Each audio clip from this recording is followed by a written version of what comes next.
I'm DJ Rasp and welcome to Kitchen Kutz. And today I have a very, very special guest. I have, all the way from Yorkshire, Musicarl. Hey.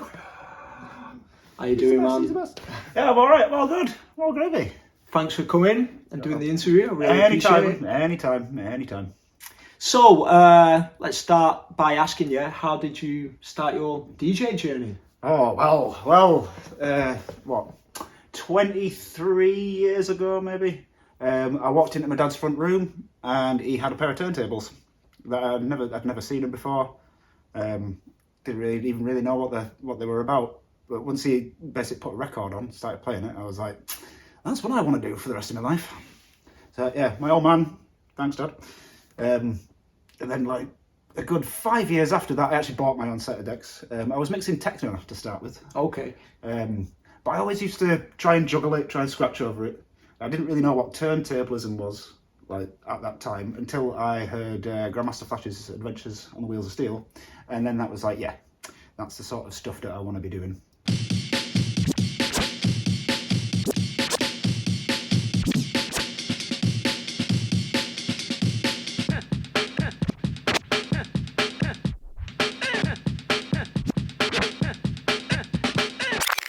What are the highlights of your career so far? I think one of the biggest highlights for me was sharing a stage with KRS-One.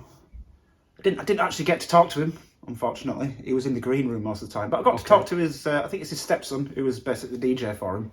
Proper sound guy, like, very approachable. Yeah, that would be like probably the biggest gig that I did, where it was someone that I've listened to since the beginning of my hip hop journey, and rate. So that was good. Like some of the battles are slice and dices. Musicarl!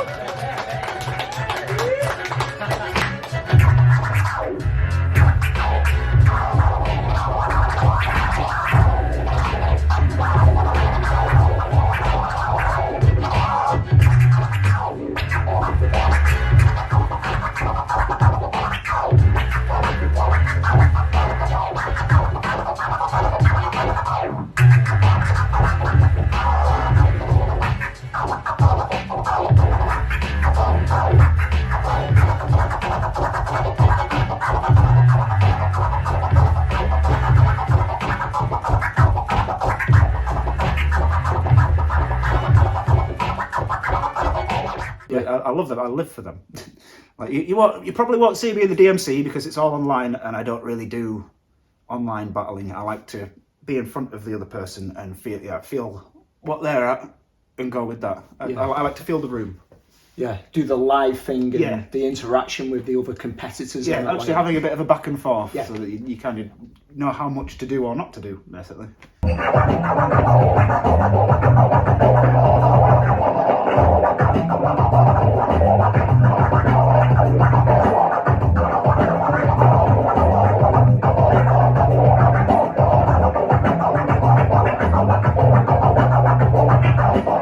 How did you get into like the b-boy DJing styles? That would be through my man Arthur. Big up Arthur. 3 Productions. We put together a gig about 10 years ago now, maybe a little more. Didn't know each other like at all at that time. Just he got asked to DJ. This was in Skipton, where I live.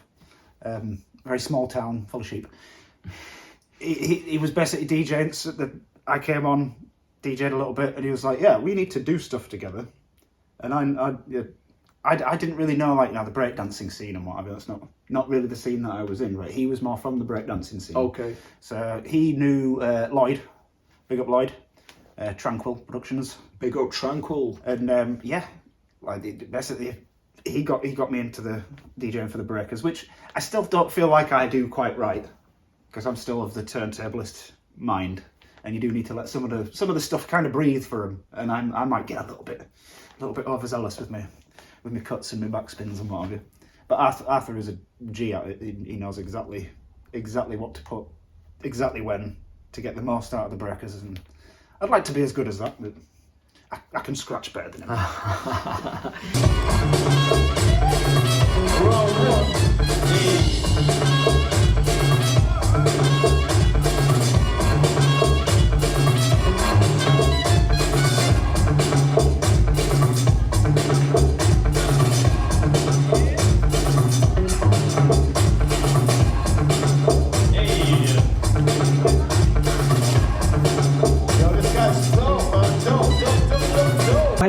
working with Arthur, do you like make mixtapes or mix CDs or do any production with him? Yeah, we've made quite a few. They're on SoundCloud. I think 3 productions. 3 productions on SoundCloud. Okay. Loads of mixes. Mainly Arthur's sort of done them and put them up. But there are a few that we've worked together on. He now lives over in York, so he's miles away, so we don't really get much chance to do anything together until we're actually gigging. Yeah. But like the thing with me and Arthur is that we don't actually really need to practice anything because we proper know our roles as it were within the thing. Yeah, so like he's more about the beat and keeping the beat going, and I basically just do all the all the stuff over the top, basically, like mashing up other stuff, dropping samples or dropping like the whole songs and what have you, and using stems because that's pretty good. makes stuff a lot easier, does that? It does. It's it opens up a whole lot of new creativity, doesn't it, within DJing? Yeah. Like loads. I remember like the vinyl days when you'd have a track that you just wish that you had the acapella on. You might have like a remix and the instrumental, but it wouldn't come with the acapella, and you'd be like racking your brain, how the hell am I supposed to? And now you can any song, like literally anything, you just whack it in with your Serato, and there you go. It's the incredible. Future. It's the future. It is. It really has opened up a lot of doors. So with your scratching in that way, how did you develop your style? I say because of like the old school guys that I was listening to, like Flash and what have you. It started off very like stabby Transformer, that sort of style. Yeah. And then when I started watching like the DMC videos and noticing that people were keeping the crossfader open when they were cutting, because I always started off as a closed fader person. So like seeing that, I was like, what is that? And then learned about the flare. Could not get it down for the longest time. That's a hard scratch to learn. It's only very recently that I've actually been able to get it down properly. Yeah. But yeah, it was like that old school sort of pattern. That was where I sort of started because of like Flash and what have you. So it was all the the late 70s, early 80s kind of like Jam Master Jay as well, like massive influence. But then like once I got my head around things like boomerang and 2-clicking, I realised that you can go between the like a boomerang and a 2-click flare just by keeping your hand clicking along basically, and from that it's opened up all the stuff I had in the back of my head that I could never get out, but like I can now. I get a little bit lost here and there, but yeah, because of the rhythm of a 2-click, you can go through so many different combos of different stuff with it. It's infinite, really, isn't it? Yeah. What you can do with it, by manipulating the record and clicking, silencing the sound and that, like it's there's so many things that you can do, especially with a 2-click and all the variations of it. Well, there's so many extra notes that you can actually put in, even though you're just clicking twice and keeping the fader open. There's actually like 3 notes that you can do there. Yeah, and you could then, if you're quick enough, you can actually put an extra note on top of that, because you can keep, as long as you're keeping the fader open, you could do like a slice, which is basically the open fader forward and back. It's like a baby scratch basically, but just forward and back. You could do that and then start flaring into it, or start the flare and then go into that, which gives you that extra note. Yeah. It kind of swings it as well, doesn't it? Yeah, it gives it that swing. Yeah. So you can go into like different pattern setups then basically. Yeah, man. That's kind of where I'm at now. I do a lot of boomerangs and autobahns. That's my main bread and butter now. And you're left-handed, aren't you? I am. I'm a lefty. Yeah, but your fader is on the right. Yep. My fader hand is my right hand. Most people, like, when they know that I'm a left-handed, they would expect that I'd be. Yeah, I thought that. I always thought that you was a right-handed, DJ, but I think that it makes more sense for your dominant hand to be on the record. Yeah, because that's where all the control is. Like a fader is just clickety clickety click click. As long as you get in a rhythm, it's just it's clicking. But it's your dominant hand is the one that needs to be on the record, because then you get all of the nuance of all the different because there's baby scratches, but then there's all the whips and all the little wiggly hand stuff that you do, and it's better if you're using your dominant hand for that rather than. Yeah, I suppose though, whichever hand you use, you're gonna have to train the other hand up, unless you're born ambidextrous. Yep. And which some lucky people are. Yeah. Maybe Craze, maybe he's ambidextrous, and I'd like to think that like he actually just sat in his bedroom for years just practicing the hell off of his weak hand to make it better. Because most of the people that I know that are like ambidextrous scratchers, if you ask them to be honest, they'll say, yeah, I sat away for a year and just scratched just on the wrong side. Because I've tried that, but I haven't got the patience. I haven't got the patience at all. It'll come eventually, but I don't try it enough. And do you juggle much? Like, do you do much beat juggling and that? Yeah, I beat juggle a lot more than I used to. Like, basically since hooking up with Felon 24/7 or 247, I do a lot more juggling because we're like a double act, as it were. So it makes sense to have someone doing something with the beat and someone scratches, then you switch over and what have you. So I do a lot more juggling than I used to. I understand it more as well. From like various people that I've seen juggling and explain certain things to me that like used to go right over my head, just sort of like timing, basically. But I get it now. All the different I'm still kind of rubbish though. All the different patterns and different swings and all that what you can do, deconstructions and that.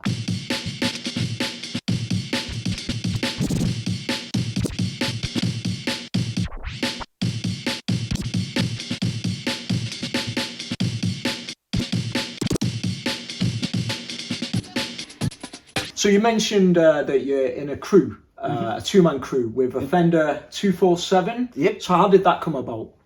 About 2 years ago, I got a message on SoundCloud.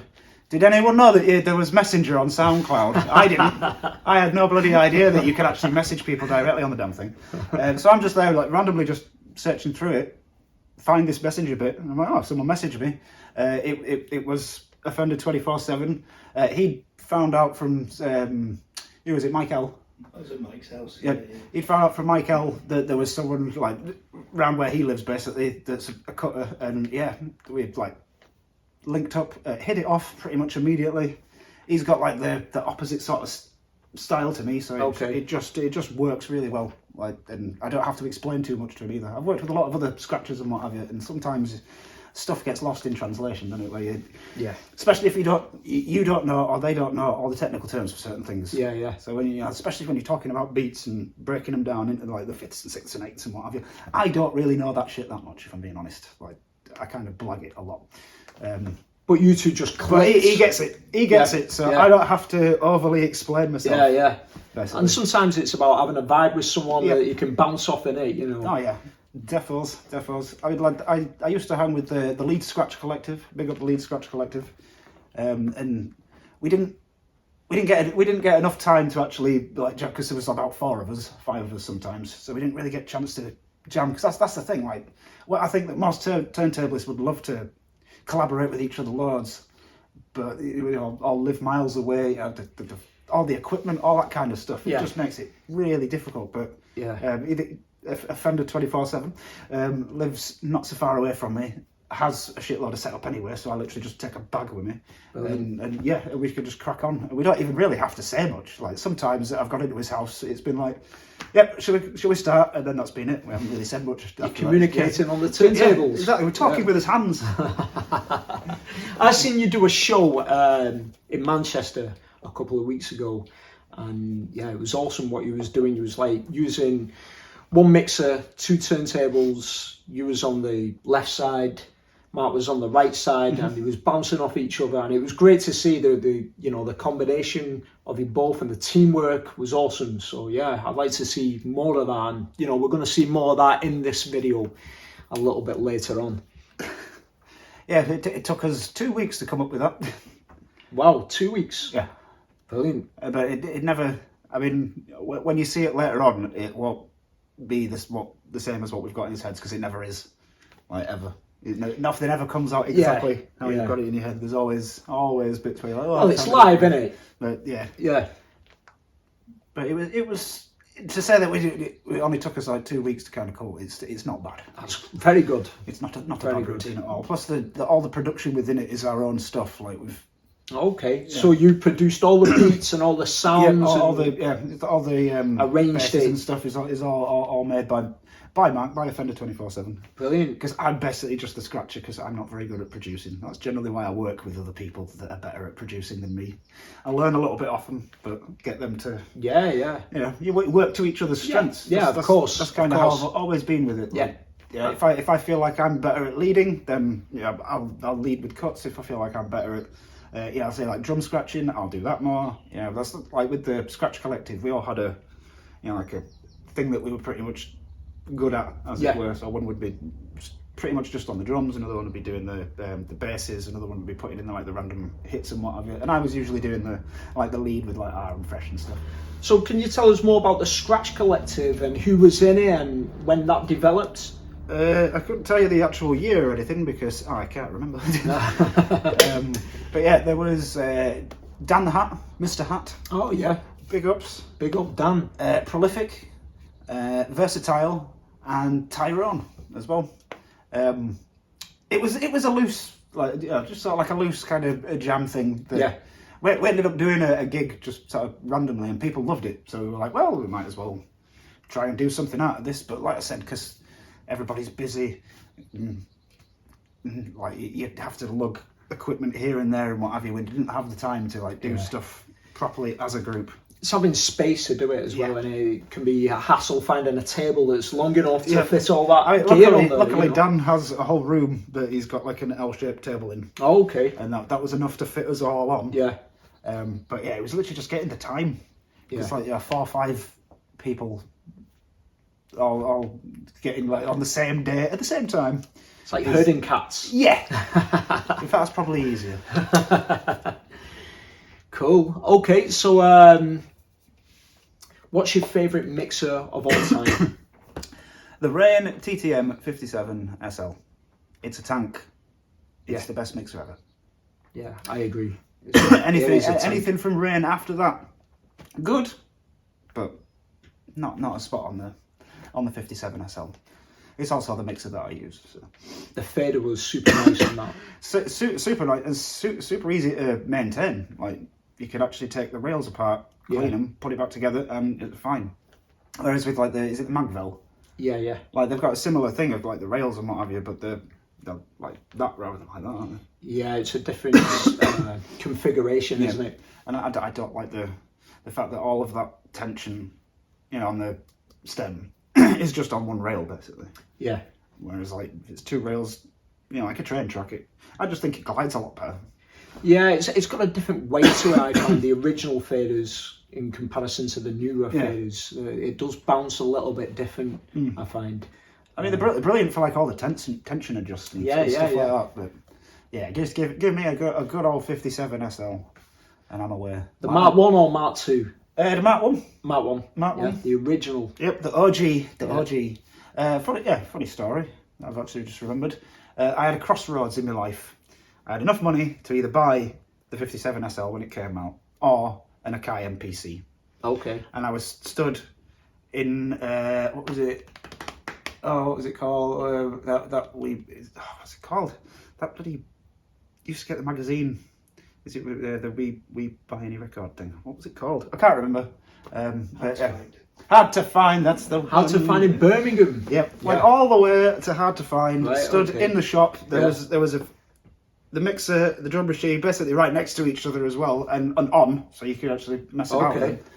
And I was there for like 2 hours, just deliberating which one to get, and I eventually went with if I'm a DJ rather than a producer, because I've always kind of considered myself more of a tableist than a producer anyway. Yeah. I could probably make a bit more money off of having that, because I can go and do gigs and what have you. Whereas if I'm just producing, I'm just going to be then stuck to having to use all analog stuff at that time, because like the NPCs and what have you, they weren't like they are now, where you can go into the cloud and drag stuff in and what have you. Very different way workflow, wasn't it?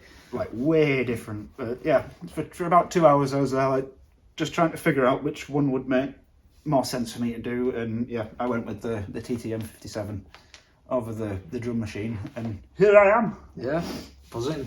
Wise choice. Yeah. It worked out for you. Yep. So what's next on the horizon for you? A bazillion different little projects. There's a lad called Jeffers over in Skipton who's a really good rapper. Nobody's ever heard of him because he's one of those that doesn't actually follow through stuff. So we're basically trying to essentially make an album for the guy so that he can actually get out there, because he's a bloody good rapper and nobody bloody knows about him. That's the annoying thing. I think I'm going to be doing some more stuff with Obi Joe and Chills. Big up Obi Joe and Chills. And yeah, then there's all the stuff that me and Offender 24/7 are going to be putting together, just random turntablisty stuff. Yeah, maybe even try and make a battle record. Oh, like, cool. Would any of you actually buy it if we made a battle record? And what would you want on it as well? That's awesome. And you used to run Scratcher back in the days. Yep, Scratcher Bradford. Yeah. Any plans on doing that again? If I'm being honest, not really, because the spot where I did it at I had a really good deal there. A really nice space. Yeah, it was ace. Like, it's the sort of space where you can basically do whatever you want in there, rather than it being like, oh, you know, the sound system's here and it must be this, you know, you have to have this. You know, it was literally, you could go in and rejig everything to however you wanted it. Sadly, the guy that runs it is not about now. So, and there's nowhere else in Bradford that was as central, because it was right next to the train station as well. So it was beautiful. Because when you say Bradford, if you're not from, well, even if you are from Bradford, to be fair, most people don't want to go there. I mean, I'm originally from Bradford and I left there as soon as I could. So, but it's so close to the train station was the spot that you could literally just walk up the road and there you were. So you didn't have to go through the mean streets of Bradford. So I probably won't be doing another one unless I can find a place as good as that. Yeah. Now that was a good spot. The space was big, the table was great, and it was a nice vibe in there as well. Yeah, I did like the vibe especially. That's kind of why I don't really want to look for anywhere else, because I want to get that same sort of vibe of it just being so laid back. And yeah, like I said, being able to essentially just go in there and be like, right, I need to set up 20 turntables over here. Can I take your speakers down and put them here? And they were totally cool with it all. Yeah. And into it as well, because they're all very artsy people, and turntablism and like the artsiness, they do cross over. They do. They work hand in hand. High art. That's what it is. Turntablism is high art. Yeah. Okay. Well, is there any more stuff you want to add? Not really, other than thank you for having me on here. I'm actually kind of surprised and honoured that you've asked me to come along, because I'm a nobody. No, man, you kill it on the cut. I might be good at scratching, but again, nobody's heard of me. None of you know who the hell I am, do you, until now? Well, you do now. Follow me, SoundCloud. They do Facebook, now. Instagram, DJ Musicarl. You heard it here.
like this.